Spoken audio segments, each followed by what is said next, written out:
Niels Bohr developed a way to visualize the structure of an atom using what are called Bohr diagrams.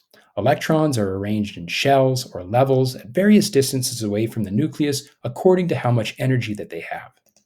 When we took a look at the periodic table previously, we talked about periods. These are those horizontal rows found within the periodic table. These are going to correspond to the number of shells for that atom. The first shell can hold up to 2 electrons. If we take a look at helium, helium is found right here on the periodic table. It is in the first period, or the first horizontal row. It has an atomic number 2, which indicates the number of protons in its nucleus. So here's the nucleus right here in a Bohr diagram. We have 2 protons and 2 neutrons. Now, atoms are electrically neutral. That means they don't have an overall electrical charge. Their charge would add up to 0. Protons have a positive charge, and electrons have a negative charge. To be neutral, if helium has 2 protons, it has 2 electrons, because a charge of 2 positive plus a charge of 2 negative would add up to 0 or be electrically neutral.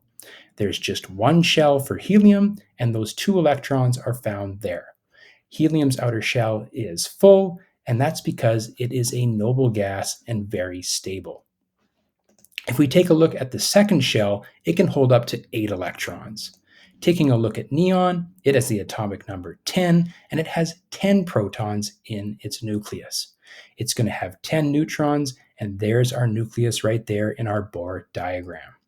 So the number of electrons must equal the number of protons, since the neon atom is electrically neutral, and what we have to do is then fill up these shells. We start with the first shell and place 2 electrons. We know that there's a total of 10 electrons, so therefore we have to place the remaining 8 electrons in that outermost shell, or its valence shell, so that all electrons are accounted for. Taking a look at the third shell, or something that is in period number 3, the third shell can hold 8 electrons as well.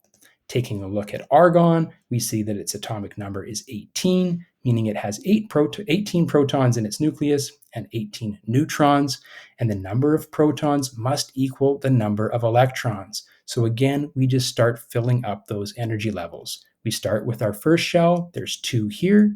We add the next shell, the second shell, put 8 electrons in there, and the outermost shell, the third shell, is also going to have 8 electrons. So 2 plus 8 plus 8 is going to equal 18, so all electrons are counted for. This is how we draw a Bohr diagram.